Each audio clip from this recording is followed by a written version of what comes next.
क्या आपके घर लड्डू गोपाल हैं? क्या कभी आपको यह महसूस होता है कि जब आप उनको घर पर छोड़कर जाते हैं तो भी वो आपके साथ साथ होते हैं? क्या कभी आपको यह एहसास होता है कि जब आप अपनी किचन में काम कर रहे होते हैं या ऑफिस में काम कर रहे होते हैं तो कोई आकर आपको स्पर्श करता है? क्या कभी आपको यह महसूस होता है कि जब घर में कोई नहीं होता तब भी आपको किसी की आवाज सुनाई देती है, कहीं घुंघरू सुनाई देते हैं, कोई बहुत अद्भुत खुशबू आती है? यदि आपको यह सब महसूस होता है तो यकीन मानिएगा कि भगवान श्री कृष्ण आपके साथ रहते हैं। ईश्वर को चाहने वाली तो दुनिया है, बात तो तब है जब ईश्वर किसी को चाहे। आज एक अद्भुत प्रसंग सुना रहा हूं ऐसे भक्त का जिसे भगवान प्रेम करते हैं। हरे कृष्ण दोस्तों, मैं हूं अनुज शर्मा। माधवदास, माधवदास को सब जानते हैं। भगवान के अनन्य भक्त, पुरी में रहते थे। ऐसे अद्भुत भक्त विरले ही होते हैं। एक बार माधवदास जी का मन हुआ कि पुरी से वृंदावन आए, बाके बिहारी से मिलने। तो माधवदास जी जगन्नाथ जी के पास गए। जगन्नाथ जी से बेहद प्रेम करते, तो जगन्नाथ जी को जाकर के बोले, जगन्नाथ जी आज्ञा लेने आया हूं, वृंदावन जा रहा हूं, आज्ञा दीजिए। उनके मन में भाव आता था, उन्हें हर सवाल का जवाब मिलता था। महाप्रभु बोले, क्या करोगे माधवदास वृंदावन जाकर? तुम यही रहो, मेरा दिल नहीं लगेगा, और यदि जा ही रहे हो तो मुझे साथ ले चलो। माधवदास जी बोले, प्रभु आप यहीं रहिए, देश विदेश से लोग आते हैं आपसे मिलने। यदि आप मेरे साथ यहां से चल दिए तो वो लोग किसका दर्शन करेंगे, किससे मुलाकात करेंगे, किससे अपनी बातें कहेंगे? आप यहां रहिए, मैं जल्दी से वापस आऊंगा। प्रभु ने कहा कि नहीं माधवदास, तुम्हारे बिना मन नहीं लगेगा, मुझे साथ लेकर चलो। माधवदास बोले, प्रभु आप तो जानते हैं इतनी दूर मैं जाऊंगा, आपकी सारी व्यवस्थाएं नहीं कर पाऊंगा। आपको कई बार तो भोग लगाना होता है, 56 भोग लगाया जाता है, मेरे पास इतनी व्यवस्था कहां? और यहां आप आराम से रहिए, आनंद में रहिए, जल्दी ही आऊंगा, फिर बात करेंगे। अब मैं चलता हूं, आज्ञा दीजिए। माधवदास जी महाप्रभु जगन्नाथ जी को यह बात कह करके पुरी से चल दिए वृंदावन के लिए। अब वृंदावन की तरफ जा रहे हैं, प्रभु का नाम जाप करते हुए, आनंद की अनुभूति है, प्रभु में रमे रहते हैं। माधवदास जी का प्रभु के अलावा कोई नहीं है, ईश्वर के अलावा कोई नहीं है। जो कुछ है श्री कृष्ण है, जो कुछ है जगन्नाथ जी है। उन्हीं के साथ अपना ताना बाना करते हुए, उन्हीं से बातचीत करते हुए, उन्हीं के साथ हंसते हुए चलते जा रहे हैं वृंदावन की तरफ। रास्ते में भूख लगती है, एक दरवाजा खटखटाते। उन दिनों पैदल चला जाता था, कोई साधन तो होता नहीं था जैसे आजकल होता है। तो पैदल पुरी से वृंदावन आ रहे थे माधवदास जी। करीबन 1.5 महीने का सफर था। पैदल पैदल आ रहे थे, रास्ते में भूख लगी, एक दरवाजा खटखटाया। वो बड़ा अच्छा वक्त था, कोई कहीं भी किसी के यहां भी जा सकता था। आज जैसा वातावरण नहीं था। तो माधवदास जी ने एक दरवाजा खटखटाया। एक वृद्ध महिला आई, बोली, हां बाबा बोलिए। माधवदास जी ने कहा कि भूख लगी है बड़ी जोरों से, भोजन करना है। तो वृद्ध महिला ने कहा कि आप बैठिए, मैं भोजन लेकर आती। बड़ा सेवा भाव होता था लोगों में उस समय। माधवदास जी वहां आंगन में बैठ गए। थोड़ी देर बाद वो महिला भोजन लेकर के आई, भोजन परोसा। माधवदास जी भोजन करने लगे। भोजन करते जा रहे हैं, भूख शांत नहीं हो रही है। वो महिला भोजन परोस रही है और परोसते परोसते माधवदास जी से बोली, बाबा आपका व्यवहार अच्छा नहीं है, आप अच्छे व्यक्ति नहीं हैं। माधवदास जी चौंक गए कि ऐसा मैंने क्या किया। माधवदास जी ने पूछा कि क्या हुआ, क्या गलती हुई माई। उस महिला ने कहा कि आपके पास में ये बच्चा बैठा है, ये भूखा लग रहा है, इतना सुंदर बच्चा है, किसका बच्चा साथ लेकर आए हो, इसे भोजन क्यों नहीं दे रहे, खुद खाए जा रहे हो। माधवदास जी ने इधर उधर देखा, देखा कि कहां बच्चा बैठा हुआ है, किस बच्चे की बात कर रहे हो माई। वो महिला बोली कि ये साथ में बैठा है, देखो कितना सुंदर बच्चा है। माधवदास जी समझ गए, वाह क्या बात है। ध्यान लगाया, जगन्नाथ जी पीछे पीछे चलकर आ गए थे, साथ साथ चलकर आ गए थे, साथ में बैठे थे, माधवदास जी की तरफ मुस्कुरा कर देख रहे थे।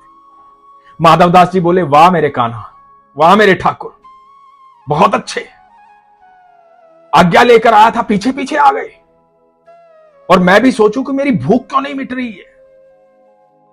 अब मुझे समझ में आ रहा है कि भोजन जा आ रहा है, पर मैंने कहा था ना, आपको तो 56 भोग की आदत है, यहां तो इस प्रकार का भोजन है। प्रभु मुस्कुरा रहे हैं, प्रभु आनंद में है। आनंद आ रहा है आपको। प्रभु मुस्कुरा रहे हैं और माधवदास जी अपने प्रभु की लीला देख रहे हैं। बड़ा अद्भुत दृश्य है। वहां से भोजन किया, आज्ञा ली, अब प्रभु से बात करते हुए जा रहे हैं। रास्ते भर प्रभु को कह रहे हैं कि देखो मेरे साथ बड़े दुखी हो जाओगे, परेशान हो जाओगे, लंबा रास्ता है, वहां लोग इंतजार कर रहे होंगे, तुम वहां जाओ। लेकिन प्रभु हैं कि जाने का नाम नहीं ले रहे। माधव के बिना मन नहीं लगेगा। अपने भक्त से बेहद प्रेम करते हैं, सब ईश्वर का नाम जाप करते हैं। विरले भक्त होते हैं जिनको ईश्वर याद करते हैं। वैसे ही भक्त है माधवदास। जो सफर करीबन करीबन 1.5 महीने का था, वो सफर अब लंबा हो गया, क्योंकि ठाकुर जी को तो भूख लगती है। 6 से 8 बार भोग लगता है, अब उतनी बार भोजन चाहिए ही चाहिए। अब वो भूख लग रही थी माधवदास को। तुरंत भूख लगती, तुरंत किसी के घर जाते, भोजन करते, आगे बढ़ते। माधवदास जी ठाकुर जी को बार बार कहते कि आपके चक्कर में मैं भी परेशान हो रहा हूं और वहां भक्त परेशान हो रहे हैं, लेकिन ठाकुर जी तो ठाकुर जी हैं। माधवदास जी के साथ आनंद में चल रहे हैं, नृत्य करते हुए, खुश होते हुए। यह अद्भुत सफर है भक्त और भगवान का। वृंदावन पहुंचते हैं। जब वृंदावन पहुंचते हैं तो माधवदास जी कहते हैं, अब जरा शांत रहिएगा, वृंदावन आना है, अब जरा शांत रहिएगा, वृंदावन आ गया है, लोग पागल समझेंगे मुझे। ठाकुर जी बोलते हैं,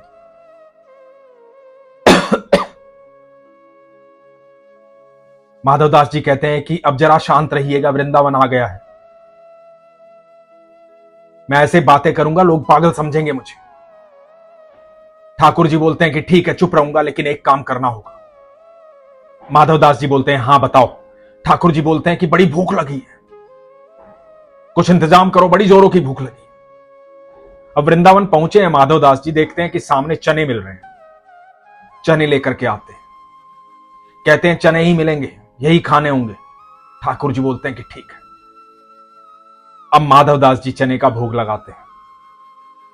यह अद्भुत बात है, यह एक मानसिक भोग है जिसे माधवदास जी अपने ठाकुर जी को भोग लगाते हुए, सोचते हुए स्वयं भोजन कर रहे हैं।